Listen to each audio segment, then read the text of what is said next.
Okay, 9th class graphs करने आज अपने को, ठीक है। पहले एक बार कर चुके हैं, बट इट्स रिवीजन की क्वेश्चन किस टाइप से हमें देखने हैं पेपर में, ठीक। तो ग्राफ्स में सबसे पहली जो चीज़ थी वो अपने को पता ही है कि दो एक्सिस होती हैं, one is x axis, other is why axis. जब बड़ी क्लास में जाओगे तब पता लगेगा कि तीन एक्सिस होती हैं वैसे तो, पहली एक्स, दूसरी वाई, तीसरी जेड, ठीक है। बट अपने को दो से काम चल जाएगा। Generally this is origin 1 2 3 4 positive x और इस तरफ नेगेटिव एक्स, उसी तरह से ऊपर की तरफ पॉजिटिव वाई, नीचे की तरफ नेगेटिव वाई, ठीक है। अब ग्राफ से हमें मोशन के बारे में क्या पता चलेगा, उससे पहले अपने को बात करनी है कि हमें ग्राफ्स करने कौन से हैं। हमें करने हैं 3 टाइप्स के ग्राफ, 3 टाइप्स ऑफ ग्राफ। पहला ग्राफ होगा ST, दूसरा VT और तीसरा AT। ST ग्राफ का नाम क्या था?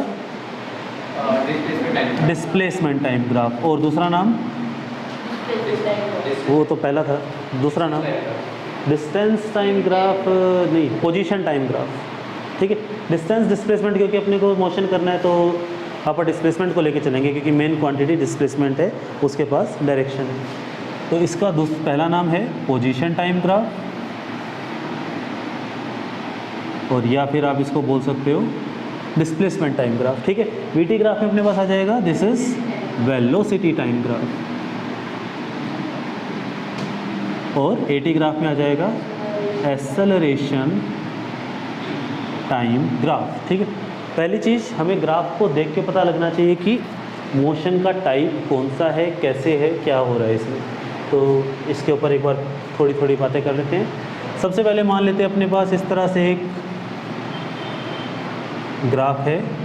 टाइम को हम जनरली एक्स एक्सिस पे लेंगे, ठीक है, टाइम इन सेकेंड्स। यहाँ पर हम उठाते हैं, पहले उठा लेते हैं एस का मतलब क्या था? डिस्प्लेसमेंट, ठीक है। और इसकी यूनिट क्या होगी? मीटर, ठीक है। वैसे एस का सिंबल, एस सिंबल था डिस्टेंस का, एरो लगा देंगे तो डिस्प्लेसमेंट हो जाएगा। एक हम इसके अंदर करते हैं XT ग्राफ। XT ग्राफ होता है अपना डिस्टेंस टाइम ग्राफ, XT कह लो या YT कह लो। YT कब होगा? जब वो वर्टिकल चल रहा है। अब जनरली वाई एक्सिस को कौन सा लेते हैं? वर्टिकल डायरेक्शन में लेते हैं, और एक्स एक्सिस को हॉरिजॉन्टल। तो अगर ऑब्जेक्ट हॉरिजॉन्टल चल रहा है तो XT ग्राफ बोल देंगे, और अगर वर्टिकल चल रहा है तो YT ग्राफ। और वर्टिकल कैसे चलेगा? आंसर है किसी ऑब्जेक्ट को छोड़ दो, ऊपर से ड्रॉप करोगे तो नीचे की तरफ आएगा, that is a vertical distance. एक ऑब्जेक्ट को ऊपर की तरफ फेंक दो तो वो क्या होगा? वर्टिकल डिस्टेंस आ जाएगा, तो XT या YT आ जाएगा। तो अपने पास डिस्टेंस डिस्प्लेसमेंट टाइम ग्राफ है। सबसे पहले मैं कहता हूँ कि इसको देखकर हमें क्या पता लगता है मोशन के बारे में, क्या चल रहा है या नहीं चल रहा है। अगर हम इस ग्राफ को देखें कि A to B, ये इसको देख के हमें पता लगता है कि ऑब्जेक्ट चल रहा है या नहीं चल रहा। क्या आंसर होगा? चल रहा है, ठीक है। क्यों? क्योंकि हम इसमें निकालते हैं, ये कुछ ना कुछ टाइम था, यहाँ पे लेट अस से this is T1, this is T2। तो टाइम उसको कितना लगा यहाँ से लेके यहाँ तक? T2 माइनस T1 ये लगा, ठीक है। A पॉइंट पे उसकी पोजीशन क्या है वो हमें वाई एक्सिस बताएगी। लेट अस से this point is x1, this point is x1 या S1 ले लेते हैं, S1, this point is S2। तो कितना चल रहा है वो? ये वाला डिस्टेंस उसने ट्रेवल किया है। ये कैन से कि S2 माइनस S1 वो चला T2 माइनस T1 टाइम में। क्या S1 S2 सेम पॉइंट है, अलग अलग है? अलग अलग है। तो इसका मतलब ऑब्जेक्ट ने कुछ ना कुछ डिस्टेंस तो ट्रैवल किया है। इसी तरह से अगर मैं एक ऑब्जेक्ट को इस तरह से ले लेता हूँ, किसी का मोशन, इसको देखकर हमें क्या पता चलता है? ये जो लाइन है this is parallel to time axis, the object is at rest. Simple thing, क्योंकि जितना दूर ये T1 पे था उतना ही दूर T2 पे है, इसकी वैल्यू तो कुछ चेंज नहीं हुई, ठीक है। तो ये क्या है? Object at rest. अगर मैं S की जगह V कर देता हूँ यहाँ पे, वेलोसिटी। तो इसका मतलब क्या हुआ, ये कोई ना कोई वैल्यू तो होगी, तो ये उसकी फिक्स स्पीड हो गई। फिक्स स्पीड होने का मतलब क्या होगा कि object is uniform motion, uniform motion में चल रहा है। ग्राफ देख के क्या हम बता सकते हैं कि किस तरफ चल रहा है, लेफ्ट चल रहा है, राइट चल रहा है। लेट अस से कि एक ऑब्जेक्ट है हमारे पास, this is S, this is T, ये उसका मोशन है। ये मान लेते हैं ओ, ये ए, ये बी। तो ओ ए बी इस ग्राफ को देखकर हमें क्या पता चलता है उसके मोशन के बारे में। एस यहाँ पर डिस्प्लेसमेंट है। सोच के बताओ, इस ग्राफ को स्टडी करके हमें एक्सेलेरेशन और रिटार्डेशन, ऑब्जेक्ट ने जहाँ से स्टार्ट किया था वहीं वापस आ गया। This is right answer. सुनो इसको कैसे हुआ ये। स्टार्टिंग उसने कहाँ से की, ओ से, फिर उसके बाद वो आगे बढ़ता गया। इसको हम यहाँ ले जाते हैं, मान लेते हैं कि डिस्टेंस कितना है, S1 ले लेते हैं, ठीक है। अब ये यहाँ पर जा रहा है, यहाँ से यहाँ तक उसको टाइम कितना लगा होगा, मान लेते हैं T1। फिर B तक जाने में उसको टाइम कितना लगा, T2। अब B पोजीशन पे वो अपनी जहाँ से उसने यात्रा स्टार्ट की थी उससे कितना दूर है, आंसर है 0, क्योंकि वाई एक्सिस हमें क्या बता रही है कि वो कितना दूर था। तो B के ऊपर y की वैल्यू क्या है, 0, तो इसका मतलब घूम फिर के वहीं आ गया। ये ग्राफ देख के आप बता सकते हो कि सर्कुलर मोशन था या वो रेक्टेंगल में चल रहा था या बंदा सीधा गया और वापस आ गया। तो आंसर है कि इस ग्राफ को देख के हम ऐसा कुछ नहीं बता सकते कि वो सीधा जाके वापस आया है या सर्कल में घूम के वापस आया, क्योंकि ये भी तो हो सकता है ना कि आधा चक्कर लगाया फिर दूसरा आधा चक्कर लगाया, ठीक है ना। तो इस चीज़ का हमें थोड़ा सा ध्यान रखना है। ग्राफ के बारे में चीज़ें क्लियर है, पक्का।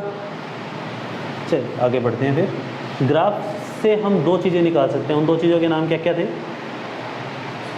स्लोप और एरिया। एक तो हम निकालते हैं ग्राफ का यूज़ करके स्लोप और एरिया। तो स्लोप क्या था, Y intercept divided by X intercept, और इसका फॉर्मूला हमने क्या किया था, y2 minus y1 by x2 minus x1, ठीक है। स्लोप को हम जो है इसको tan थीटा भी बोलते हैं। अब ये tan थीटा क्या है, तो ये चीज़ें आप ट्रिग्नोमेट्री में सीखोगे, चैप्टर नंबर 8 10th क्लास।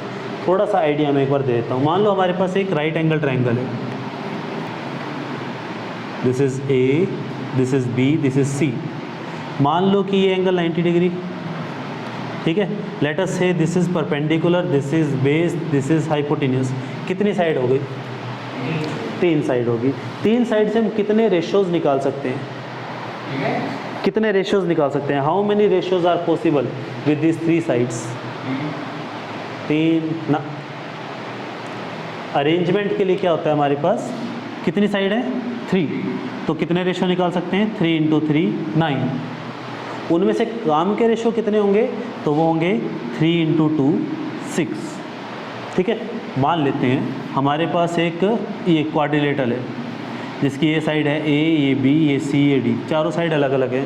तो इससे कितने रेशियो निकाल सकते हैं हम, कितनी साइड होगी, 4 इंटू 4 16, और उसमें से काम के रेशियो कितने निकलेंगे, 4 इंटू 3 12। डिक्रीजिंग ऑर्डर में चलता है। काम के रेशियो मतलब इस चीज़ को देखते हैं। मान लो मेरे पास क्या है, P, B और H है। इस ट्रायंगल को एक काम करते हैं, PQR मान लेते हैं, कभी ये B और इसमें कन्फ्यूज़न ना हो, ठीक है। मेरे पास है P, B, H। कितने रेशियो निकाले थे अपन ने, 9 निकाले थे ना, ठीक है। तो इनको 1 2 3 4 5 6 7 8 9, ठीक है। पहले मैं क्या करता हूँ, इन तीनों को H से डिवाइड कर देता हूँ। कर सकते हैं क्या, क्या ये एक रेशियो है, क्या ये एक रेशियो है, ये भी एक रेशियो है, लेकिन इसका कोई महत्व नहीं है, ठीक है। उसी तरह से इसको तीनों को P से डिवाइड कर देते हैं और एक बार तीनों को B से डिवाइड कर देते हैं। क्या इसके अलावा कोई और पॉसिबिलिटी नहीं है। अब इनमें से कितने रेशियो ऐसे हैं जो ख़त्म हो गए, 3 रेशियो। कौन से कौन से, एच बाई एच खत्म हो गया और पी बाई पी खत्म हो गया और बी बाई बी खत्म हो गया। कितने रेशियो बच गए? 6 रेशियो बच गए। Is this okay? क्या आंसर आएगा? कितने रेशियो आएंगे? 6 रेशियो पॉसिबल है। ठीक है, कोई डाउट? ठीक। रेशियो का मतलब क्या हुआ? इसी का नाम है ट्रिग्नोमेट्री। ठीक है, हमारे इंडिया में एक वो है मैथमेटिशियन आर्यभट्ट जिन्होंने इसके बारे में चर्चा की। फिर दूसरे नंबर पे है भास्कराचार्य, उन्होंने इसके बारे में डिटेल में किया, डिटेल में पूरा एक्सप्लेन किया ट्रिग्नोमेट्री को, कहाँ कहाँ यूज़ कर सकते हैं, कैसे कैसे कर सकते हैं। तो उन्होंने क्या कहा कि अगर हम इन रेशियोज़ की स्टडी कर लेना तो हमारी लाइफ काफ़ी आसान हो जाएगी। इस रेशियो की अब एक बात करते हैं। मान लो कि ये एक ट्राइंगल है, रेशियो एंड प्रोपोर्शन याद है? ठीक है, अगर मैं इसको यहाँ से ऐसे खींच दूँ, कितने ट्राइंगल बन गए? 2 ट्राइंगल बन गई? 3 कैसे बन गई?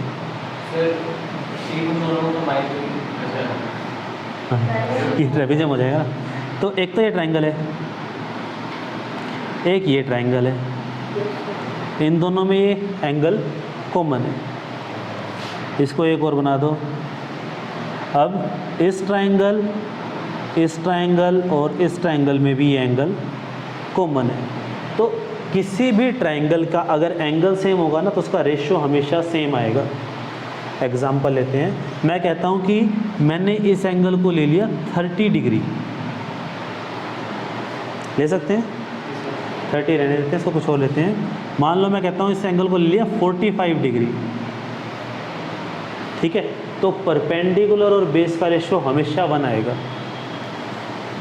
कोई फ़र्क नहीं पड़ता छोटी ट्राइंगल है बड़ी ट्राइंगल है, कितनी ही बड़ी ट्राइंगल उठा लो, कितनी छोटी ट्राइंगल उठा लो, हमेशा अगर ये 90 है और ये 45 है तो परपेंडिकुलर और बेस का रेशियो हमेशा क्या आएगा? 1 आएगा। कैसे आएगा उसको देखते हैं। ये एंगल कितना? ये कितना? तो ये कितना? कैसे पता? तीनों का सम 180 होता है। 45 कौन सी ट्राइंगल? अरे आइसोसेलेस। आइसोसेलेस की 2 साइड इक्वल होती हैं, कौन सी इक्वल होंगी? PH HB या PB? PB। क्यों?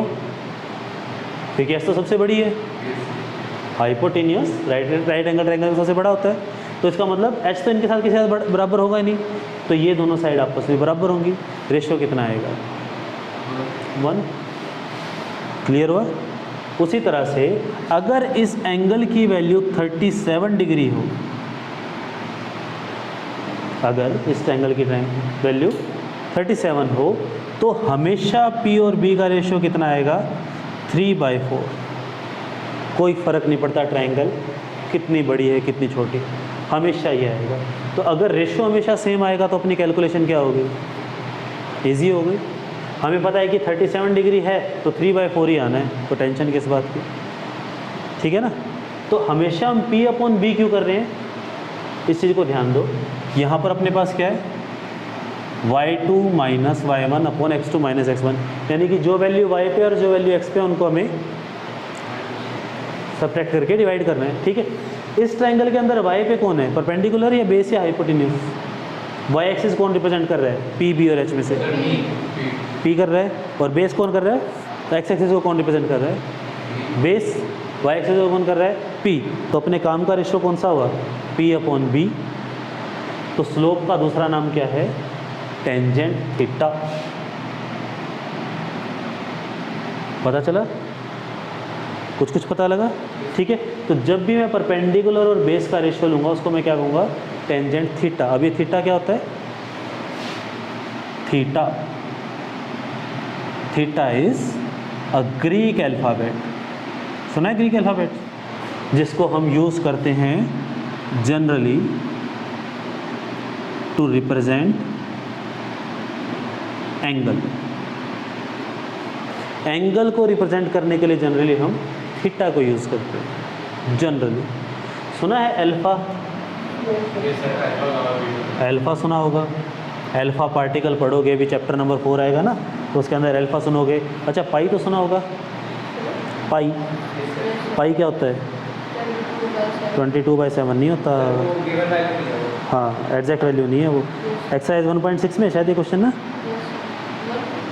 1.6 या 1.5 में ये क्वेश्चन कि pi is irrational but we write it as 22/7 which is rational, how it is possible. अरे पढ़ चुके हो चैप्टर 1 तो नहीं पढ़ा चैप्टर 1 मैथ्स में? देख लो, चेक कर लो, चेक करना चाहो तो। एक्सरसाइज 1.5 या 6 का थर्ड या फोर्थ क्वेश्चन है कि हाँ आर्टिकल की उसके क्वेश्चन उसी आर्टिकल के बेस पर है। खैर मुद्दा वो नहीं है, मुद्दा ये है कि जो पाई वर्ड वो है ना सिंबल, जो पाई सिंबल है वो भी एक ग्रीक अल्फ़ाबेट है। अपने पास ABCD में कितने लेटर होते हैं अल्फ़ाबेट्स अपने पास जो जनरल है? 26 छोटे बड़े मिला के। ABCD कितनी होती है? 26 या 52? अच्छा, छोटे बड़े मिला के कितनी? 52 होती है। साइंटिफिक डिस्कवरी कितनी है? बहुत सारी। तो 26 लेटर कम पड़ गए। उन्होंने क्या किया? छोटे वाले भी यूज़ करना शुरू कर दिया। छोटे ABCD आप यूज़ कर रहे हैं ना, याद करो वो इनिशियल वेलोसिटी का सिंबल क्या था? छोटा यू बड़ा यू? इनिशियल वेलोसिटी का छोटा यू उसका सिंबल था, ठीक है। बड़ा यू किसका सिंबल है पता है? Internal energy. इंटरनल एनर्जी किसकी? पार्टिकल्स की। चैप्टर 1 में जो अपन ने किया था ना, काइनेटिक एनर्जी होती है टेम्परेचर के पास, उसको इंटरनल एनर्जी बोलते हैं। बड़ा यू उसका सिंबल है। याद करो छोटा वी किसका सिंबल था? ये किसका सिंबल है? इनिशियल वेलोसिटी का। कि ये छोटा वी किसका सिंबल है? फाइनल वेलोसिटी का, ठीक है। बताओ बड़ा वी किसका सिंबल है? वॉल्यूम का, ठीक है। छोटा टी किसका सिंबल है? टाइम का। बड़ा टी किसका है? टेम्परेचर का, ठीक है। छोटा ए किसका सिंबल है? एक्सेलेरेशन का। बड़ा ए किसका है? एम्पलीट्यूड ऑफ वेव, ठीक है। तो इस तरह से हमारे पास सिंबल कितने हैं? 26 छोटे वाले, 26 बड़े वाले। कितने हो गए टोटल? 52। साइंटिफिक वर्ड्स कितने हैं? बहुत सारे। तो हम इनको रिपीट करना शुरू कर देते हैं। फिर 9th क्लास में छोटा यू किसको पढ़ रहे हैं आप? इनिशियल वेलोसिटी को। छोटा यू 10th क्लास में क्या हो जाएगा? Distance between object and mirror, कि शीशे से हम कितना दूर खड़े हैं, वो छोटा यू हो जाएगा। तो सिंबल की कमी के चलते करना पड़ता है, क्या करें, ठीक है। उसी तरह से जब ये सारे सिंबल्स भी कम पड़ने लगे तो हमने क्या किया? हम आ गए ग्रीक अल्फ़ाबेट्स की तरफ। Greek alphabets. अल्फ़ा किसको बोलते हैं?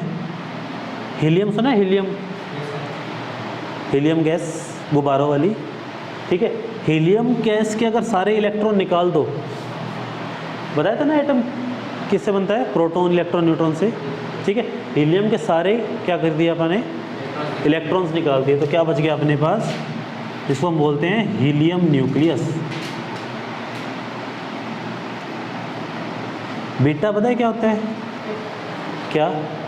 चलता हुआ electron, fast moving electrons. Gamma सुना है? गामा, गामा रेज, हल्क वाली मूवी देखी होगी तो उसमें आया होगा कि गामा रेज में आ गया और फिर वो हल्क बन गया। रियलिटी थी कि बचपन में उसको कोई दवाई भी पिलाई थी। बहुत सारे लोग सोचते हैं कि गामा रेज के सामने आ जाएंगे तो हम भी हल्क बन जाएंगे। कुछ नहीं हुआ, कैंसर हुआ उनको। तो रियलिटी में ट्राई मत करना, कैंसर कॉजिंग रेज हैं, ठीक है। अल्फ़ा हो गया, बीटा हो गया, गामा हो गया। एक डेल्टा आता है टेम्परेचर के लिए, चेंज के लिए।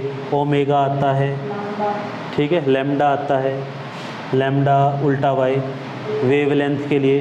पाई आता है, पाई तो पता ही है, ठीक है। एक आएगा रो, अजीब सा पी। एक आएगा न्यू, एक आएगा म्यू, ठीक है। ये सारे सिंबल है। उसी तरह से थीटा भी एक सिंबल है। एक थीटा, रो तो आ चुका है, एक फाई। जनरली हम इन दोनों को एंगल रिप्रेजेंट करने के लिए यूज़ करते हैं, ठीक है। तो थीटा का मतलब क्या है?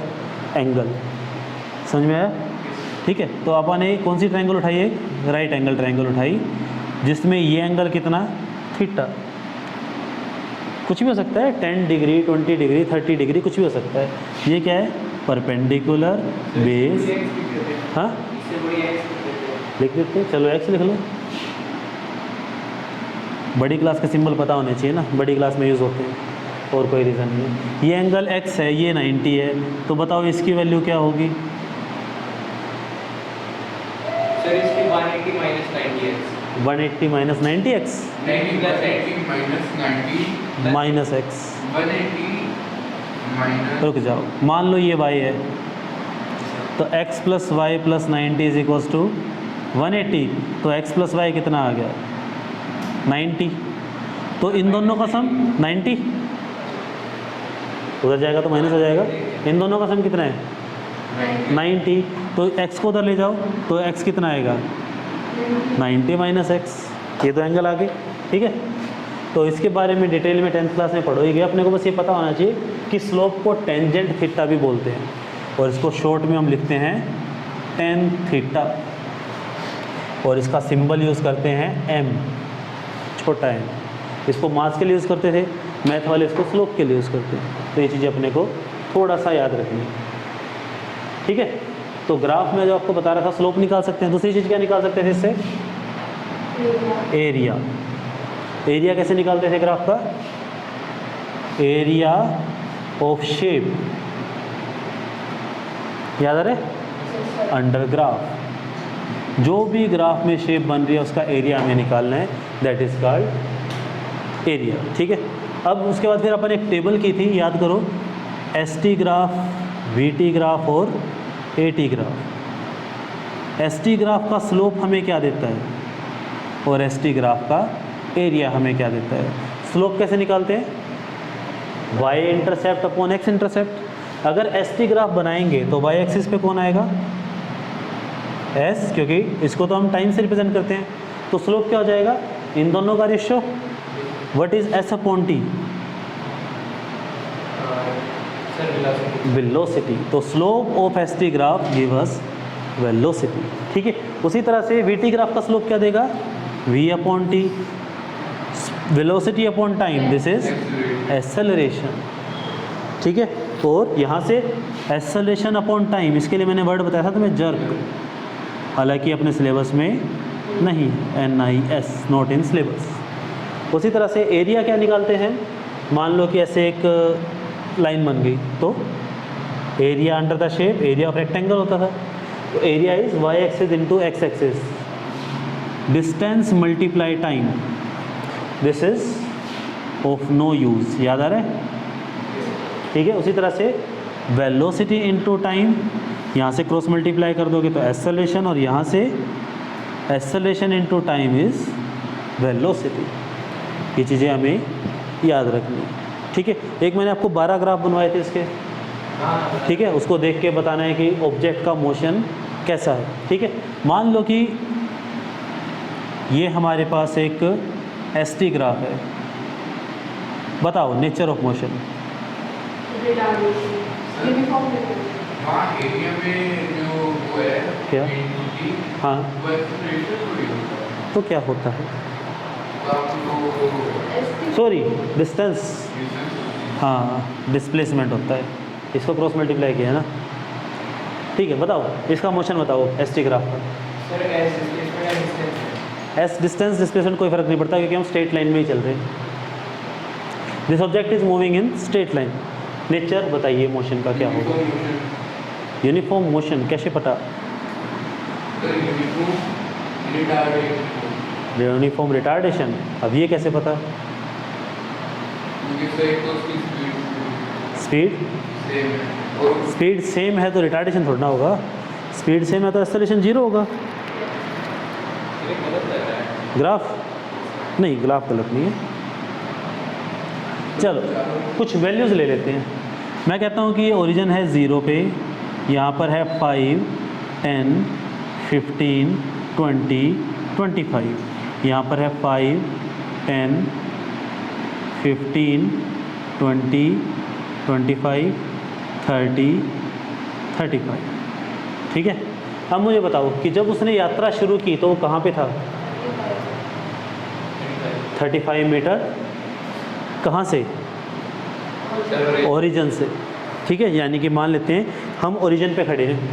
अगर हम ओरिजिन पे खड़े हैं तो बंदा कहाँ पर है? पर्सन हमसे कितना दूर?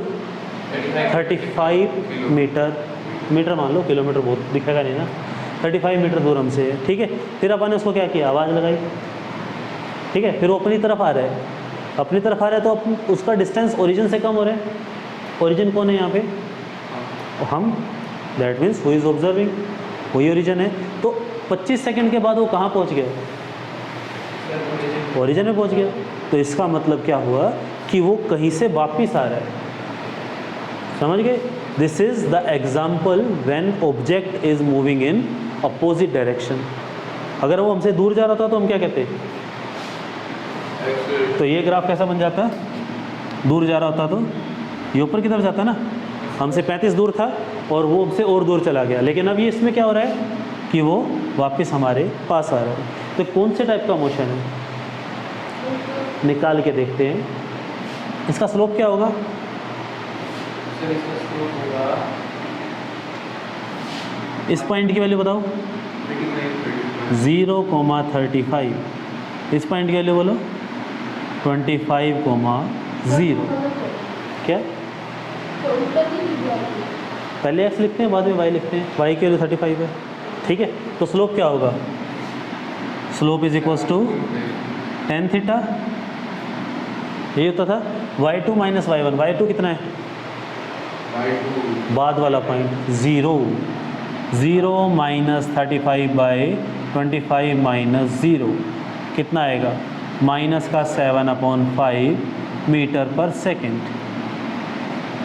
माइनस का मतलब क्या हुआ, अपोजिट डायरेक्शन, तो उसकी स्पीड किस तरफ है, अपोजिट डायरेक्शन में। अब हमें चेक करना है कि यूनिफॉर्म मोशन है या नॉन यूनिफॉर्म मोशन है। यूनिफॉर्म मोशन में हम क्या करते हैं, इंटरवल उठाते हैं। कौन सा इंटरवल उठाते हैं, मान लो पहले अपन ने उठा लिया 5 to 10 वाला, या 0 to 5 उठाओगे कोई फ़र्क नहीं पड़ता, ठीक है। पहला इंटरवल हम ले लेते हैं ये वाला 5 to 10, और दूसरा कौन सा उठाएं, ये 15 to 20 वाला उठा लेते हैं दूसरा। तो मुझे बताओ जब 5 पे था तब उसकी पोजीशन क्या है, ग्राफ थोड़ा सा वो बन रहा है, 30 से थोड़ा ऊपर आएगा, 0.5। हाँ वो कुछ भी हो सकता है। तो इसको ध्यान से देखो, पहले बताओ कि लाइन स्ट्रेट है या वो टेढ़ी मेढ़ी है।